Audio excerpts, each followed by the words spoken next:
Hello everyone, তো আজ আমি চলে এসেছি একটা what I it in a day এই ভিডিও নিয়ে। তো আজ সকাল থেকে সারাদিন কী খেলাম চলো তোমাদের সাথে এটা শেয়ার করি। তো সকালবেলা ঘুম থেকে উঠে ফ্রেশ হয়ে নিয়ে আমি খেয়েছিলাম 1 কাপ দুধ চা আর 2টো ন্যানো বিস্কুট, যেটা আমার অনেক পছন্দের। চায়ের মধ্যে দুধ চাটাই আমি বেশি পছন্দ করি, আর তার সাথে যদি ন্যানো থাকে তাহলে তো আর কোনো কথাই হবে না। ন্যানোর সাথে দুধ চা খেতে আমার দারুণ লাগে। তারপর আর কিছু খাইনি। সকালবেলা 10টা সাড়ে 10টার সময় খেয়েছিলাম আলু চচ্চড়ি আর মুড়ি, আর তার সাথে একটা বড় কাঁচা লঙ্কা।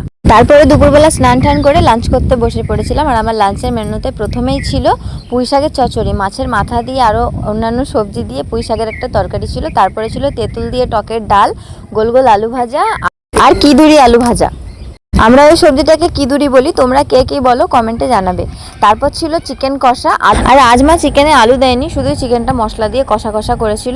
চিকেন কষা দিয়ে ভাতটা খেয়ে আমি আমার আজকের লাঞ্চটা কমপ্লিট করলাম। তারপরে আমি আর কিছু খাইনি, একেবারে সন্ধেবেলায় খেয়েছিলাম আবারও আমার সেই পছন্দের দুধ চা, আর তার সাথে খেয়েছিলাম একটা টোস্ট।